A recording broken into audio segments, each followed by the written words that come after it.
यदि कोई हमसे बेहतर काम करेगा तो वेल एंड गुड, मगर धन्य है भारत माता, तुमने ऐसा सपूत प्रधानमंत्री दिया जो केवल अपने मन की बात कहता है। पहाड़ का पानी और पहाड़ की जवानी, ये कहावत तो आपने खूब सुनी होगी। पर आज हम उत्तराखंड में एक 72 साल के युवा से मिलवाने वाले हैं जो अकेले ही भाजपा से अपनी लड़ाई लड़ रहे हैं। हरी जी, आपका बहुत बहुत स्वागत है जेबीएम टीवी पे। बहुत धन्यवाद, बहुत धन्यवाद। सर, ऐसा देखा जा रहा है उत्तराखंड में अकेले आप ही वॉरियर कांग्रेस की लड़ाई लड़ रहे हैं भाजपा के नहीं, खिलाफ। ऐसा नहीं है। आ, सैकड़ों हजारों कांग्रेस के कार्यकर्ता और विपक्ष के कार्यकर्ता भी इस लड़ाई में हैं, और मुझसे ज़्यादा सक्रिय हैं और मुझसे ज़्यादा शिद्दत के साथ ये लड़ाई लड़ रहे हैं। पर मजबूती से देखा जा रहा है, अगर मजबूत चेहरा देखें तो केवल आप ही दिखाई देते हैं। दो गुट अलग बटे हुए हैं, वो जब आप निकलते हैं तो वो साथ नहीं आते आपके, ऐसा क्यों? देखिए, सब जगह साथ जाएं ये असंभव काम है, लेकिन कभी यदि बड़े फंक्शंस होते हैं तो मैं भी उनके साथ रहता हूँ, और वो जब बुलाया जाता है मैं साथ खड़ा होता हूँ। तो ऐसा कहना, ये इससे देखिए, ये भाजपा ने एक साजिशन ये प्रचार फैलाया कि ये सब साथ नहीं चलते। मैं भाजपा से ही पूछ लूँ कि अब उनके सब नेता साथ चलते हैं? कितनी बार त्रिवेंद्र सिंह जी, सत्यपाल महाराज जी, यशपाल आर्या जी, हरक सिंह जी या हरवंश कपूर जी, सब लोग एक मंच पर दिखाई देते हैं। ये कभी कभी जो है होता है, और जितनी बार वो दिखाई देते हैं औसतन वैसे ही हम भी दिखाई देते हैं।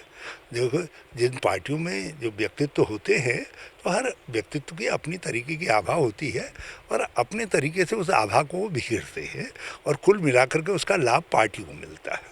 ऐसा क्या होता है, आप प्रदर्शन करने जाते हैं और आप पे मुकदमा हो जाता है और सतपाल महाराज जी जो कोरोना पॉजिटिव थे उन्हें क्लीन चिट देके जल्दी छुट्टी दे दी जाती है? भाजपा का यही है।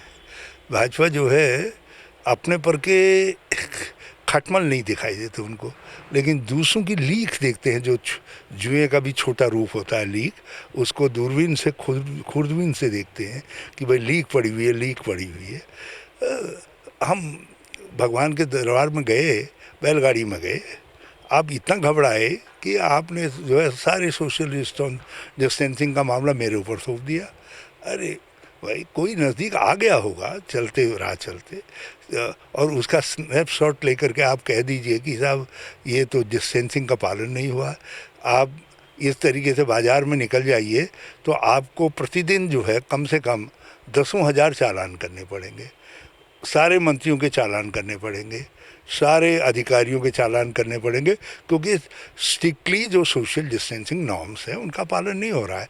और मैं तो तब भी स्ट्रिक्टली सोशल डिस्टेंसिंग नॉर्म्स का पालन करता हूँ। मैं आवाज़ मेरी कमज़ोर है, मगर उसके बावजूद भी जो है मैं मास्क लगाए बिना बात नहीं करता। ऐसा क्या होता है आज भी, जब लोकप्रियता के मायने देखे जाएं तो उत्तराखंड में लोग सबसे ज़्यादा, जितने भी सर्वे हुए अभी तक, सबसे ज़्यादा वोटिंग में सबसे आगे आ पाए? क्या जादू किया हुआ है अपने उत्तराखंड की जनता पे? यही जादू है, 2 बार चुनाव हार गया, 2 जगहों से चुनाव हार गया। देखिए, ये वक्त की बातें होती हैं।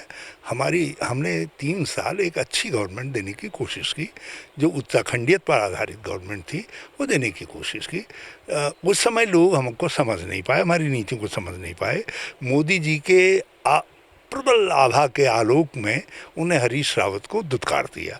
लेकिन आज अब लोग महसूस कर रहे हैं कि यार, यही नीतियां तो थी हमारी लाठी, हमने तो अपनी लाठी तोड़ दी। तो वो हरीश रावत को याद नहीं कर रहे हैं, अपनी लाठियों को ढूंढ रहे हैं कि जो हमारी लाठियां थी, हमने जो तोड़ दी हैं, वो कैसे उसको वापस गेन किया जाए। बाकी कुछ नहीं है। ऐसा नहीं है कि कोई मेरे बहुत ऐसा व्यक्तित्व हो कि चमकदार, जिसमें लोग लुटे पड़े हैं, तो ऐसा नहीं। मैं तो एक सामान्य सा व्यक्ति हूँ। उत्तराखंड से बात करते हैं महाराष्ट्र की। महाराष्ट्र में अगर सरकार हिलती है तो कांग्रेस हाईकमान सीधे हरीश रावत जी को भेज देती है, मध्य प्रदेश में भेज देती है। तो क्या जादू करा कि सरकार आपने बचा दी महाराष्ट्र जाकर? देखिए, हमने कुछ नहीं है, ये तो जो है कांग्रेस पार्टी, सोनिया जी का, राहुल जी के व्यक्तित्व का आकर्षण है कि सब जगह सरकारें हैं। मध्य प्रदेश में बच नहीं पाई, और मगर मध्य प्रदेश में फिर कांग्रेस की सरकार आएगी। ये बाई इलेक्शन होने दीजिए, तो जितना अभ्रंश था पूरे इलेक्शन का, वो ये बाई इलेक्शंस में सब निकल जाएगा और जो धोखा हमारे साथ हुआ है वो उस धोखे का जवाब मिल जाएगा। सर 180 रुपये प्रति बैरल कीमत थी इंटरनेशनल मार्केट में तेल की 2014 से पहले, और हाहाकार मच जाती थी, पूरा देश बंद हो जाता था। आज 40 रुपये प्रति बैरल रह गया है इंटरनेशनल कीमत, और तेल और सिलेंडर के दाम देखें तो 3 गुने तेज़ हैं, और तब भी सब चुप बैठे हैं। एक बार तो 21 डॉलर प्रति बैरल आ गया था, $21। तेल कौन ले जाए, कंपनियां जो है अनुरोध कर रही थी। भारत ने भी कहा कि हम तो अपने भंडार भर लेते हैं, इतना सस्ता हो गया था। लेकिन लाभ जनता को देना चाहिए था। सिद्धांत तुमने अपनाया था कि जितना इंटरनेशनल मूल्य होगा उसी के हिसाब से, ज़्यादा होगा तो ज़्यादा, कम होगा तो कम देना पड़ेगा। ये आपने मार्केट मैकेनिज्म बनाया, लेकिन उसको आपने जब तेल सस्ता हुआ इंटरनेशनल मार्केट में तो आपने उसको लागू नहीं किया, और आज हालत ये है कि लगातार सस्ता तेल है और इन्होंने 14 बार एक्साइज ड्यूटीज़ बढ़ा करके ये तय कर लिया है कि डीजल और पेट्रोल लोगों से 100 रुपया लीटर के हिसाब से खरीदवाना है।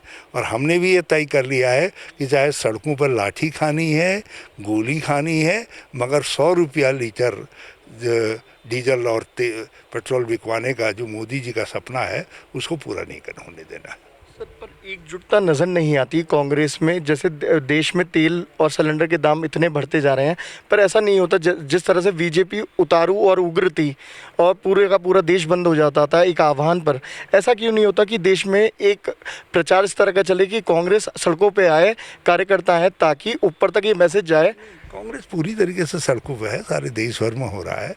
अकेले आसाम में 3 जगह लाठियां चली हैं कांग्रेस वर्कर्स के ऊपर, सब है। लेकिन हम बुनियादी तौर पर शाकाहारी पार्टी हैं। भाजपा जो है डिक्लेयर करती है अपने को शाकाहारी, मगर ये घोर मांसाहारी है, ये आक्रामक हैं, ये किसी भी स्तर तक उतर सकते हैं। और कांग्रेस शालीनता से राजनीति करती है, इसलिए आज ज़माना जो है ज़रा सा उग्रता का हो गया है। तो लोगों को जो है हमारी शालीनता में वो ताकत नहीं दिखाई देती है लोगों को, लेकिन अनंतोगत्वा जीत तो सत्य और शालीनता की ही होती है। अगर टीएसआर सरकार अच्छा काम करती है तो आप अप्रिशिएट करते हैं? कोई भी गवर्नमेंट अच्छा करे हम उसका समर्थन करेंगे, और उत्तराखंड के लाभ में कोई भी कदम सरकार उठाए, हरीश रावत उस कदम का समर्थन करेगा। और हम लोगों से ये कहेंगे कि हमको जज हम क्या कर सकते हैं उस क्षमता से करो, और यदि आपको हम क्षमतावान लगते हैं तो हमको लाइए, और आपको उनमें क्षमता दिखाई देती है उनको रखिए। हम देखिए, सत्ता आखिर किस बात के लिए? जन कल्याण के लिए। यदि कोई हमसे बेहतर काम करेगा तो वेल एंड गुड, और यदि नहीं करेगा तो विपक्ष के नाते हमारा धर्म है to oppose the government, to depose the government, to propose the government. हम इनको उखाड़ फेंकेंगे, 2022 में अपनी सरकार बनाएंगे। सर ये हमारे देश का दुर्भाग्य है कि हमारा जो मज़दूर है, हमारा जो आम आदमी वर्कर है, वो 1500 किलोमीटर 2000 किलोमीटर पैदल चल के महाराष्ट्र से बिहार और पूर्वांचल के इलाकों तक पहुंचा, और जब मांग की गई प्रियंका जी से बसों की, बसें भेजी गई तो उन बसों को यूटिलाइज़ नहीं किया गया, यूज़ नहीं किया गया। हाँ, ये मुझे आश्चर्य है कि कैसे चीफ मिनिस्टर हैं। अरे भाई, मुफ्त की बसें मिल रही हैं, तुम कह रहे हो कि साहब 1000 बताया था, उनमें से 878 ही सही परमिट और सब फिटिंग इत्यादि वाली निकली हैं। चलो उतनी ही लगा लेते ना, मगर हम 100 और कम कर लेते। तुम्हारी ही तो मदद हो रही थी, तुमने उनको लगाया नहीं, उपयोग ही नहीं किया। ये पहला मतलब जोग हट भी ऐसा नहीं होना चाहिए, जिससे असल में जनहट बड़ी चीज़ है। लोग जब आप लोकतंत्र में हैं तो आपको थोड़ी देर के लिए जोग हट को भगवान शिव के लिए रखना चाहिए, और बाकी वक्त में आपको जनहट से काम लेना चाहिए, जनता के हित के लिए काम लेना चाहिए। इस तरह की राजनीति करी योगी जी ने जो बसों को लेकर हुई, पूरे देश में एक नेगेटिव मैसेज गया भाजपा को लेकर, और मतलब और भी कई इलाके थे जहां हमने देखा मज़दूरों को पर्याप्त चीज़ें नहीं मिल पाई, मर गए भूखे, पर जो दिल की बात और मन की बात करते हैं वो सामने नहीं आए। मैंने लोकतंत्र में ऐसा राष्ट्राध्यक्ष तो देखा था कि जो दूसरे की मन की बात जानता है, पूछता है, लोकतंत्र में यही कहा जाता है। मगर धन्य है भारत माता, तुमने ऐसा सपूत प्रधानमंत्री दिया जो केवल अपने मन की बात कहता है। मतलब वन वे ट्रैफिक है, टू वे नहीं है। आप अपने मन की बात कहते हो और आप उसको गुनगुनाते रहिए, उनके भजन गाते रहिए, और मगर नहीं है। मैं अभी कुछ दिन पहले मैं मेरठ के भाजपा के एक वरिष्ठ नेता के साथ था, उनका मैं इंटरव्यू कर रहा था और मैंने उनसे एक चीज़ पूछी कि सोनिया जी, प्रियंका जी, राहुल जी इटली के हैं, पर सोनिया जी भारत आके भारतीय संस्कृति अपनाती हैं और अपने बच्चों को उसी संस्कृति में रखती है, उसी बीच अपने पति को और अपनी सास को खो देती हैं और लगातार आपकी पार्टी उन पर लालचन लगाती है। और दूसरी ओर एक भारत माता का बेटा जो गुजरात से आया, जो अपनी वाइफ और अपनी माँ को छोड़ के अकेला रह रहा है, तो मैंने कहा वो विदेशी महिला अच्छी हैं, ना कि ये जो नालायक बच्चा है ये कितना बुरा है, ये अकेला रहता है। खैर मैं इस पर टिप्पणी नहीं करूंगा क्योंकि हम शाकाहारी पार्टी के लोग हैं। मगर मैं एक बात भाजपा वालों से कहना चाहता हूं, हम रघुवंशी लोग हैं, जिस वंश से हम हैं वो रघुवंश का है। जानकी जी हमारी अधिष्ठात्री देवी हैं, जानकी माता, सीता माता। सीता माता जनकपुर की थी। तो यदि तुम विदेश कहोगे तो हमारे तो उत्तराखंड में चले जाइए, 10वें हिस्से में जो है महिलाएं ऐसी हैं जो नेपाल से हैं। और देखो, माँ और मातृभूमि अपनी होती है। तो जो माँ मातृभूमि को अपना लेती है वो माँ जो है मातृभूमि के सदृश हो जाती है। सोनिया गांधी जी ने हमारी संस्कृति को अपनाया और पूरी तरीके से अपने को उसमें आत्मसात कर दिया। आप कोई भी बहू सोनिया गांधी को अपना आदर्श बनाना चाहेगी। कोई भी भारतीय नारी शालीनता, शिष्टता, सभ्यता, संस्कृति में सोनिया गांधी जी को अपना रोल मॉडल देखना चाहेगी। कोई भी नारी जो है पतिव्रता धर्म के पालन में सोनिया जी का अनुसरण करना चाहेगी। तो एक बात बताइए कि जिस महिला ने हमारी मातृभूमि को अपना लिया, तो पूरी तरीके से आत्मसात कर लिया, वो तो फिर मातृभूमि के समान हो गई। तो सोनिया गांधी जी का अपमान करने वाले लोग जो है हमारी मातृभूमि का अपमान कर रहे हैं। हमारे चैनल के माध्यम से उत्तराखंड की जनता और देश की जनता को कोई आखिरी मैसेज आप देना चाहेंगे? जय भीम। आज जय भीम भी खतरे में है, लोकतंत्र भी खतरे में है, अम्बेडकर के सिद्धांत भी खतरे में है। इसलिए जो है भीमवादियों को इस समय फिर से नेहरू और गांधी के साथ खड़ा होना चाहिए। देहरादून की खूबसूरत वादियों के बीच ये थे पूर्व मुख्यमंत्री हरीश रावत जी, जिन्होंने बेबाकी से बताया 2022 का इलेक्शन ये मजबूती से और सड़कों पर हल्ला बोल करके लड़ेंगे। और हमारी कोशिश ये है लगातार हम लोगों की आवाज़ आप तक पहुंचाते रहेंगे और ख़ास लोगों से आपको मिलवाते रहेंगे। जय भीम टीवी के लिए नितिन गुप्ता, देहरादून। जय भीम टीवी।